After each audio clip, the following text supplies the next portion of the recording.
So we'll start asking questions in just a moment. For those of you that tuned in early, we're with Southwestern University head football coach Joe Austin. Coach, we're going to ask you just a few questions today, probably about 15 minutes of your time, and just try to get a handle on what the team's doing and how they're doing and what you got coming up this week. So again, thanks for joining us this week. I'm glad to do it. Awesome. Well, still got a couple of minutes before the 3 o'clock starts. We want to make sure that everyone has a chance to join in and watch us. We'll start at 3 o'clock today. If you missed the earlier chat that we had with volleyball head coach Don Flory, you can go back and watch it on our page. Obviously, after this chat with Coach Austin. And also, we encourage you to ask questions. So if you have any questions for us in the 15 minutes that we're on, feel free to ask them. If you have any for Coach Austin just about the team, maybe about the upcoming game, feel free to throw them down there, and we'll ask them of Coach Austin if time permits. So we'll get started here in just a few minutes again, so just stick around as we continue to allow our audience to grow and our fan base to get involved in this inaugural live chat with Coach Austin. So again, Coach, we appreciate you joining us, and we'll get started here in just a moment. Again, this we hope will be a weekly thing, and this will be in addition to the show that you have at the Uptown Social every Thursday night at 6 o'clock. Yep. So tomorrow night, that's when fans should go out and watch you if they're local, or That's right. they can watch online through southwesternpirates.com to KMAX Sports. So That's we've right. got plenty of avenues to make sure that they keep up with the Southwestern football team. So right at 3 o'clock, so let's go ahead and get started. Coach, your team obviously off to a 1-1 start. The big win this past week over McMurray, come from behind, trailing 17-0. You come all the way back, score 24 consecutive, and win at 24-17. You limited the Warhawks to 99 yards of total offense. So could you just quickly kind of recap that game for us and what it meant to come back from that deficit? Well, the quick recap is our defense is pretty good. And we dug ourselves a hole, and we made it a little bit more difficult than we probably wanted to. I think when you assess the whole thing, though, we played pretty well. 2 pick sixes, so obviously you want to take those 2 plays Right. away. But even that first drive, which was a pick six, we moved right down the field, moved quickly in big chunks. The second one was just a fluke thing.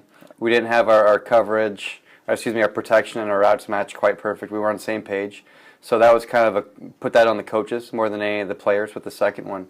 And from there, we just had to dig down deep. McMurray got a field goal from their offense, guided in large part by a pass interference penalty, and really that 52-yard drive was more than half of what they got the rest of the day. Right. I think they had 100 yards at halftime and 99 at the end of the game. Yeah. And negative yardage for a whole half is pretty good. So our defense did great. Offensive line did a fantastic job. We netted 246 yards rushing. Gave a few back kneeling down at the end. Yeah. And then we gave away 19 by running backwards at the goal line. So if you add those 20-some yards back in, we gained, and a couple sacks, but we gained about 300 yards on the ground all total.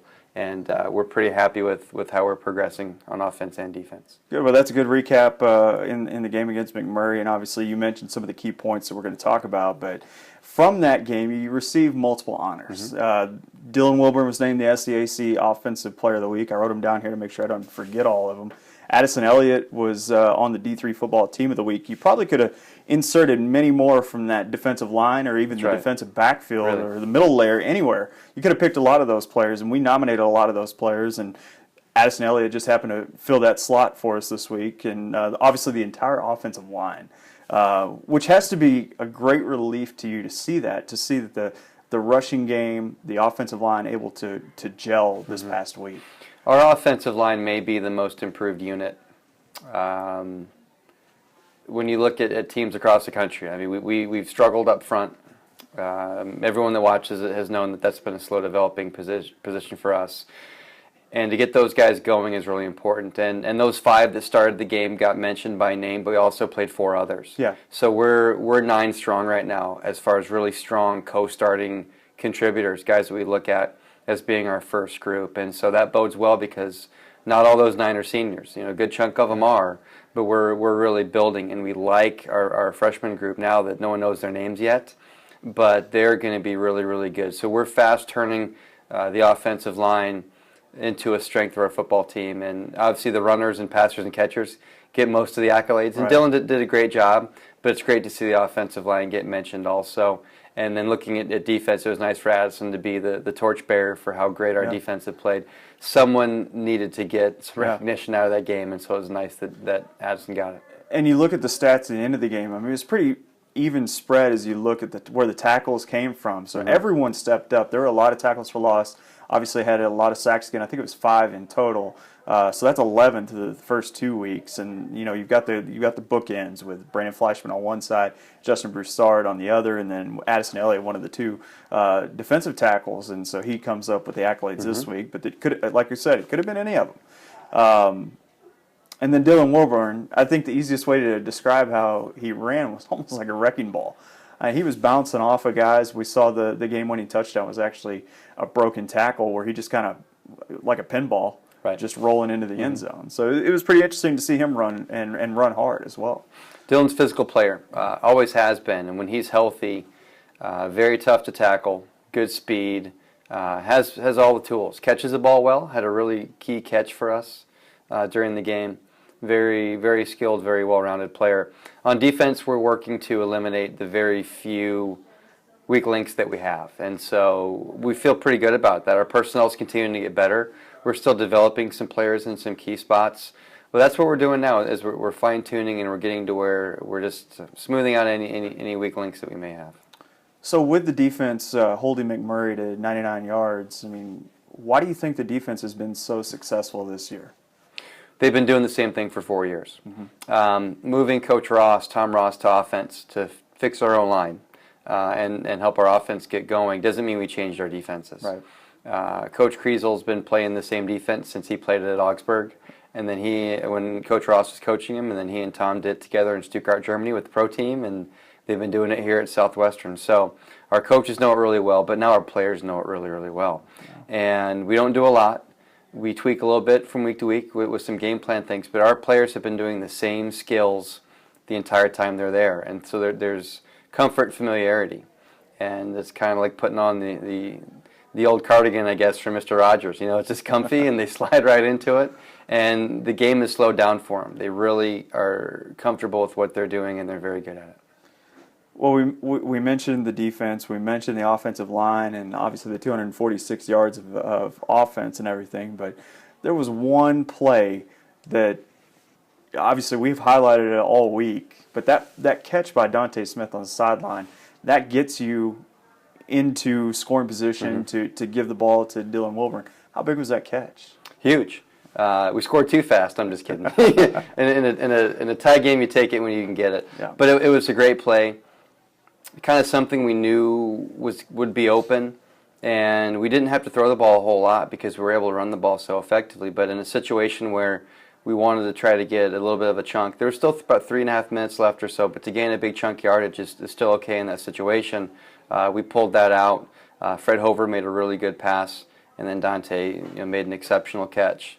Yeah, secured it, pulled it in, and it's nice to see him get some recognition. And I don't know if the Hero Sports award voting is still open or not, but I know a lot of our guys were talking about that yesterday and making sure they went on to vote for him. Yeah, it was also a finalist for the D3Football.com Play of the Week. There were actually a number of fantastic catches, and there was one specifically in another school that they ended up picking, but still Dante's catch was obviously considered for that, and it was all over Austin News. So it was good to see. I mean, it was one of those plays that you look at.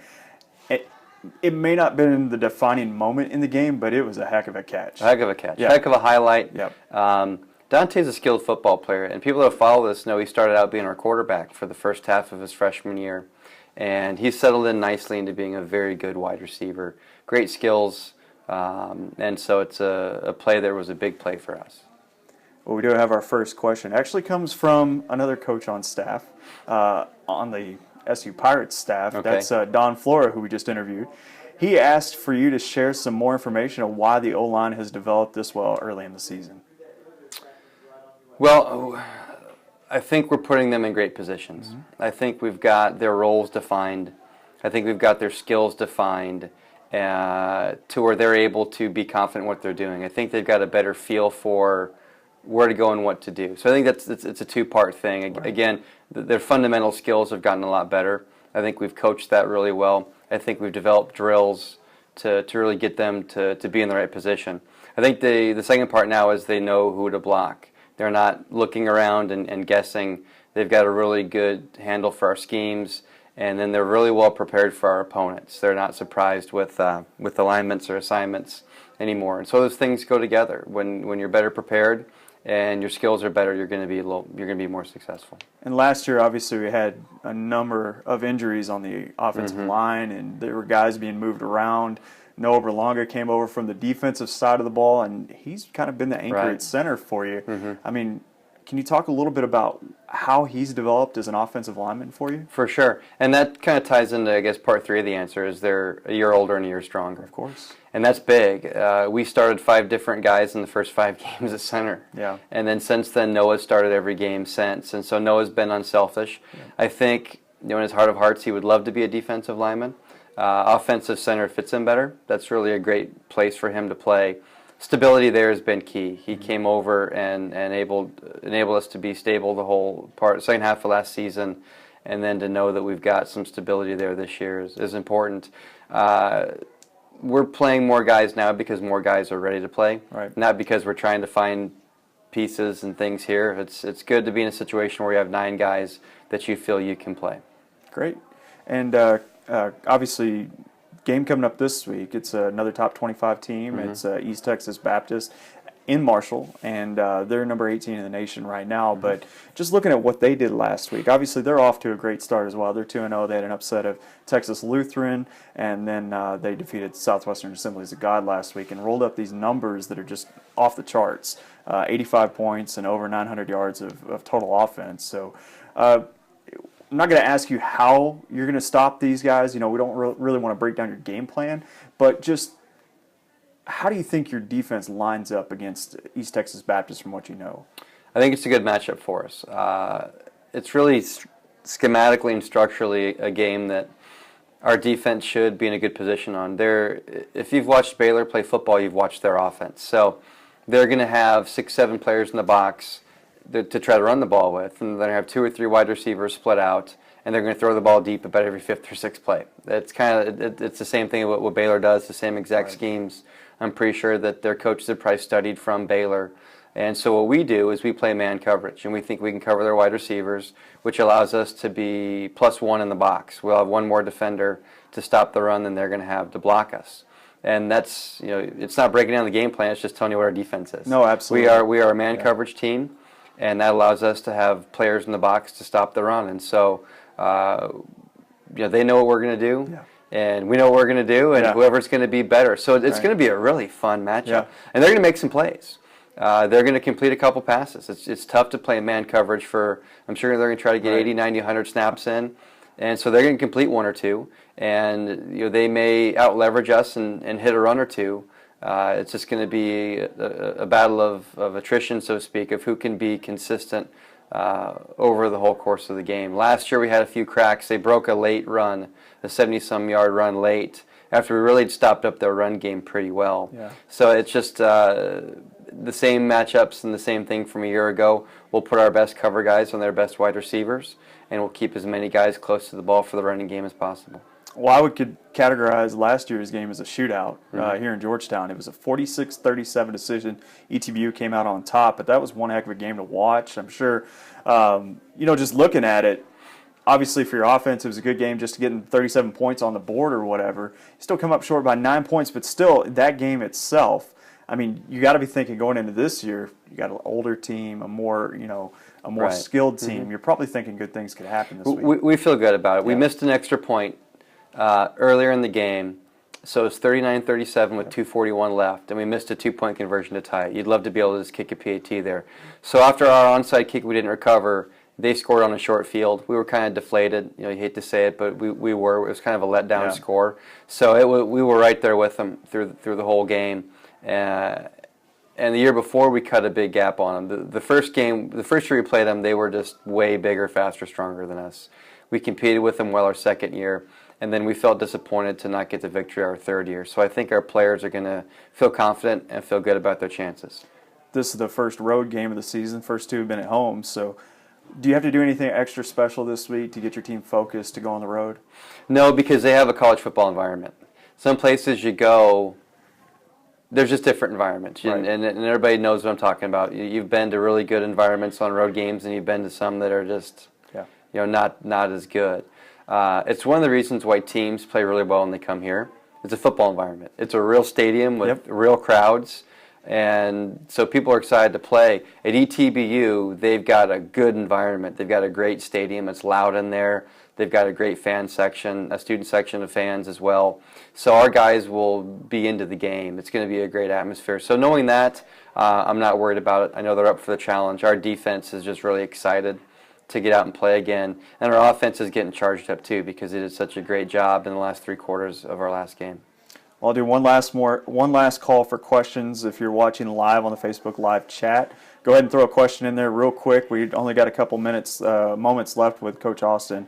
While we're waiting to see if a question pops up, though, how important has it been so far for this team to have such a large group of seniors? Well, it's one of the things that got us over that 17-0 deficit. Mm-hmm. A young football team would have folded up, and it's the older guys that are on the field right now. Right. You got a few really outstanding freshmen that are contributing, but we're now doing what college football teams do, and that's you play with your juniors and seniors. And if someone is exceptional, they get to play as a freshman or sophomore. And so the guys that were out there have gone through adversity. They've gone through the mental training that we do. We do a lot of specific mental training to overcome situations like that. And it was different on the sideline. There were some young guys that didn't handle it real well, but everyone that was kind of in the line of fire never got deterred. And they knew that, for example, you can't score 17 points in one play. Yeah. That was going to take a while for us to chip away at that thing.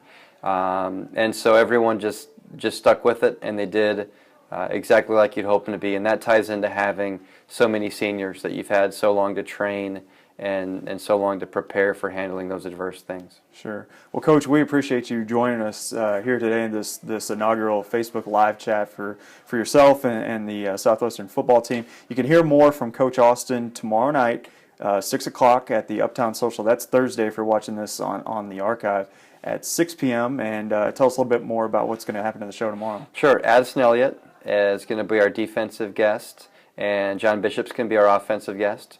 We're also going to show some excerpts of Coach Flora's interview from today. Yeah. We always like to include something from other sports. And there'll be live video highlights I'll talk about live. So we're going to show clips from the game, and then I'm going to talk about them and give some analysis and some insights. So it'll be a fun environment at the Uptown Social. You can watch it live or on demand through southwesternpirates.com. Yep, and that's powered by KMAX Sports. And again, we appreciate you, Coach, and good luck to you this week against ETBU. Thanks. See you next week. All right.